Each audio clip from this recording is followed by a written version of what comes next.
오도블록이라는 그 작은 소재를 가지고 아주 큰 기사를 쓰게 되죠. 아, 이렇기 때문에 한국이 아직 일본을 쫓아가려면 한참 멀었구나. 이 오도블록 뒤에 굉장히 부정도 있구나. 이 관료들이 문제구나. 오도블록을 놓는 사람들의 정성이 일본 사람들에 비하면 아주 약하구나.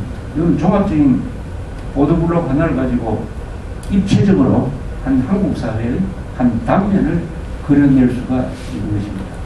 그것은 오도블록을 보고 작게 생각하느냐, 크게 생각하느냐의 차이인 것이죠. 그러면 그런 감각을 가지려면 모든 사물을 호기심 있게 면밀하게 주시를 하면서 그 하나만 볼 게 아니라 그 뒤에 뭐가 있느냐, 또 그것과 연관된 뭐가 있는 것이 아니냐, 이렇게 이제 종합적으로 보는 것입니다. 옛날에 70년대 제가 부산에서 경찰서 출입하는 사회부 기자를 할 때였어요.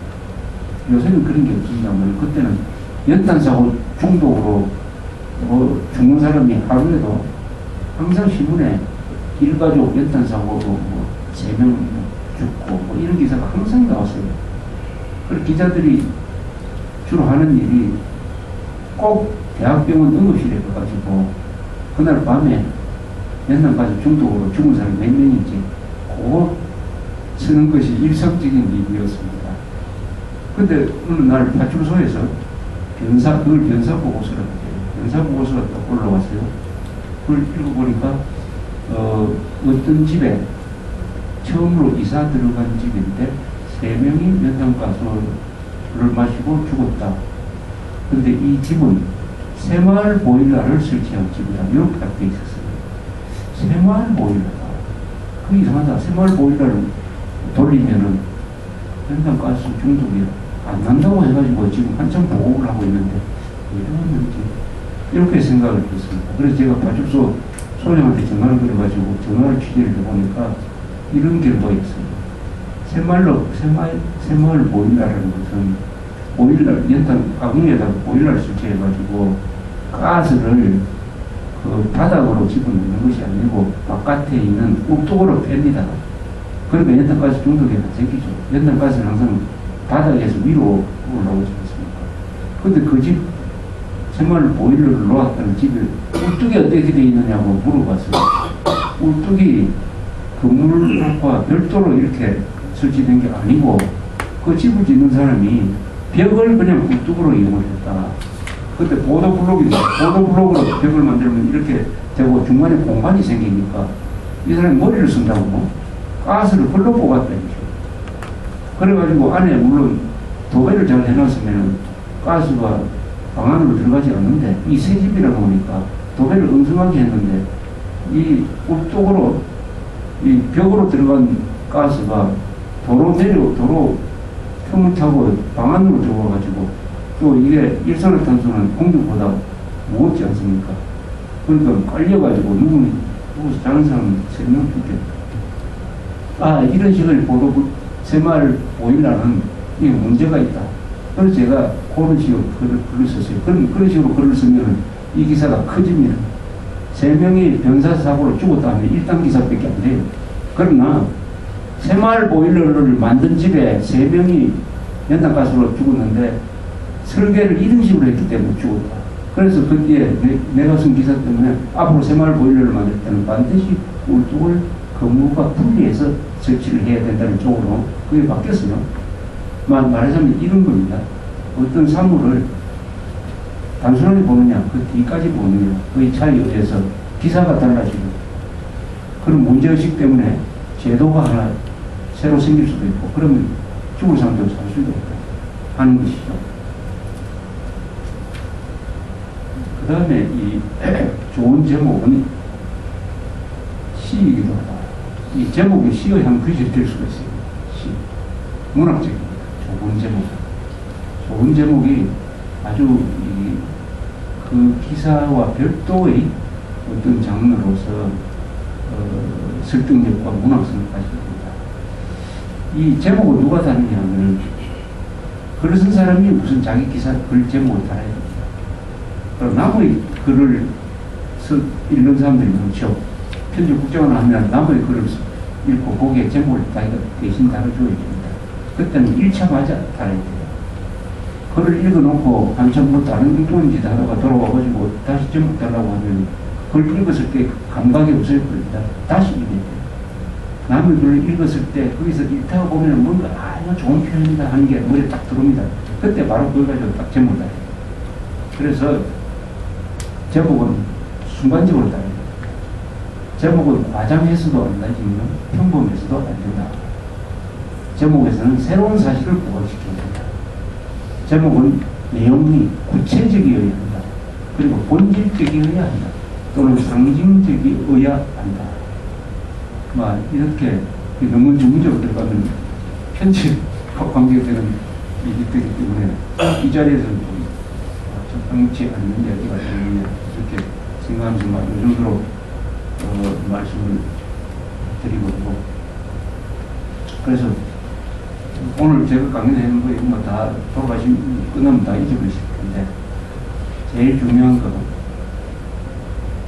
좋은 것은 문장이 짧아야 한다, 쉬워야 한다, 정확해야 한다, 글은 많이 써야 한다, 많이 써야 한다. 그래야 빨리 썼습니다. 그리고 한자를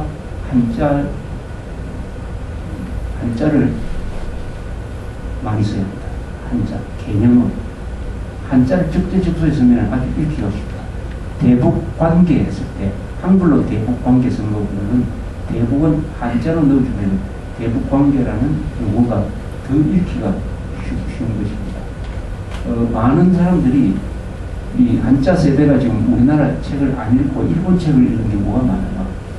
우리 책을 읽으면 꼭 사막 보는 것 같아요. 사막에 그래도 나무도 있고 오아시스도 있어야 잡힙니다. 그 오아시스와 물과 나무 역할을 하는 것이 한글이라는 사막 위에 간간히 있는 한자 표현입니다. 한자와 한글이 적재적소에 연결돼야 그 글이 입체적인 겁니다. 입체적. 그러니까 절대로 우리가 암호를 써서는 안 되겠다. 암호를 쓰는 것은 이것은 글 쓰는 사람으로서의 하나의 범죄입니다. 아니 암호를 쓰고 이토록 왜 이렇게 상대방을 괴롭히는 얘기죠. 읽으면 바로 알도록 되겠지. 특히 지명 같은 거. 지명은 우리나라의 지명, 인명도 마찬가지지만 지명에는 다 역사가 있습니다. 그 지방에 오래된 전설이 있습니다. 지명만 다 읽어봐도 역사를 알 수 있고 어떤 흥분한 전설을 알 수가 있는 것입니다. 그래서 한자와 한글을 같이 이렇게 혼용해서 쓰시는 것이 어떻겠느냐 이렇게 했습니다. 이 마지막으로 글 쓰는 것이 얼마나 위대한 일이냐 하는 것을 그렇게 강조를 드리려고 하는 것은 마틴 루터입니다. 마틴 루터가 무슨 힘으로 종교개혁을 했느냐 하면은 이분은 화를 잘 내는 사람이었습니다. 당시 교황 레오 10세가 지금 로마에 가보면은 꼭 들리게 되어 있는 성 베드로 사원을 증축하기 위해서, 증축이 아니고 완공하기 위해서 이제 자금을 마련하기 위해서 면죄부를 팔았지 않습니까? 면죄부. 이 면죄부를 사는 사람은 이 세상에서 지은 죄가 다 사해지고 지옥에 안 갔다. 그거 얼마나 좋습니까? 교황이 딱 보증을 한 건데. 그걸 사는 걸 보고, 그걸 파는 걸 보고 마틴 루터가 화가 났습니다. 그래서 비텐베르크 대학에 대자보를 써붙인 게 92개 조항 아니겠습니까? 그거 잘 아시는 것 같습니다. 그 문장을 지금 읽어보면은 굉장히 좋습니다. 그 92개 조라는 이 글이 지금 읽어봐도 굉장한 선동문입니다. 좋은 의미에서의 선동문이죠. 글은 이렇게 써야 되는구나. 제가 번역된 걸 몇 가지 적어봤는데 이렇게 되어 있습니다. 이렇게 쓰고 있어요. 교황은 하느님께서 죄를 사하였다는 것을 선언 혹은 시인하는 이외에 어떤 죄든지 사할 힘이 없는 사람입니다. 사실상 교황은 연옥에 있는 영혼에 대해서 어떤 형벌도 사면할 수가 없다. 연보궤 안에 던진 돈이 알람 소리를 내자마자 영혼은 연옥에서 벗어나온다고 말하는 것은 인간의 학설을 설명하는 것이다. 누구든지 자기 참여의 진실성에 대해서도 확신을 못 가지는데 하물며 남의 죄가 완전한 사면을 받았는지를 어떻게 밝힐 수 있을 것인가? 면죄부를 진심으로 사는 사람들도 드물다. 말하자면 그런 사람은 거의 없는 것이다. 면죄부에 의하여 자신의 구원이 확실하다고 스스로 믿는 사람은 그것을 가르치는 사람들과 함께 영원히 저주를 받을 것이다.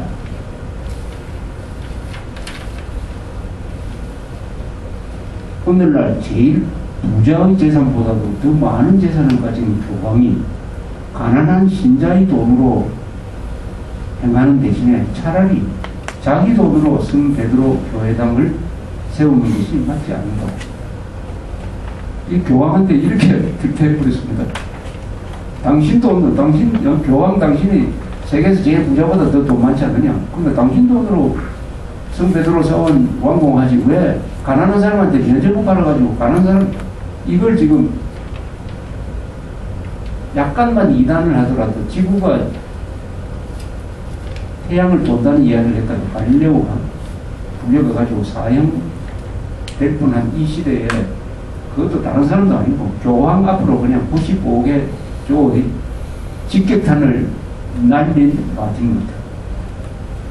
이 문장이 가지고 있는 직설적인 표현, 이게 세계를 움직인 거죠. 그만한 분노만 해서가 되죠. 위대한 분노를 한 거죠. 위대한 발을 한 거죠. 그러나 그걸 발을 성서적으로 아름다운 문장으로, 정확한 문장으로 정리를 해가지고 이것을 인쇄를 해가지고 전 유럽에 돌리니까 마틴 루터 편을 드는 사람이 생기고 마틴 루터를 보호하는 영주가 생기고 이렇게 해서 종교개혁이 시작되는데 그 힘은 어디서 나느냐? 마틴 루터의 용기, 정의감, 그리고 문장입니다. 그래서 마틴 루터가 이런 이야기를 했습니다. 세상을 바꾸고 싶다면 펜을 들라. 그리고 쓰라. 모든 책은 위대한 거사이고 모든 거사는 책이다. 거사, 이 사건을 일으킨다. 그리고 이분은 문장력이 좋은 사람이기 때문에 독일어를 번역을 할 때 그때 쓰여지고 있던 독일어 의기를 총동원을 하고 문법을 갖추고 해가지고 번역된 그 독일어 성경이 오늘날 독일어의 하나의 그 모태가 되었습니다. 하나의 모범이 되었습니다. 이 교회를 이제 맡아서 하시는 우리 목사님들이 많은 신도들의 마음을 움직이는 것도 결국 말의 힘 아니겠습니까? 설교 아니겠습니까? 설교는 결국 문장력과 뭐 같은 이야기인 것이죠. 그래서 제가 주로 이 문장에 대해서 이렇게 말씀을 드렸습니다만 이것 또한 이 말과 서로 연결되는 것이니까 우리 기독교가 말 위에 말의 힘으로서 오늘날 이렇게 많은 사람을 구원을 하고 또 오늘날 남북관계에 있어서 북한과 대결하는 데 있어서도 우리가 말의 힘으로 하는 것이죠. 말의 힘으로. 북한은 거짓말쟁이들입니다. 북한은 말을 전부 거꾸로 쓰는 인간들입니다. 북한이 말하는 평화는 북한처럼 전쟁과 암살과 도발을 많이 하면서도 북한처럼 평화를 많이 말하는 데 없어요. 북한 인간들처럼 북한 정권처럼 평화를 좋아하는 데도 없을 것입니다. 그 평화는 뭐냐? 공동묘지의 평화죠. 공동묘지 얼마나 조용합니까? 다 죽은 자의 평화죠. 북한처럼 진보를 이야기하는 집단이 없어요. 북한이 말하는 진보는 뭐냐? 그 뜻이 퇴보를 이야기합니다. 퇴보.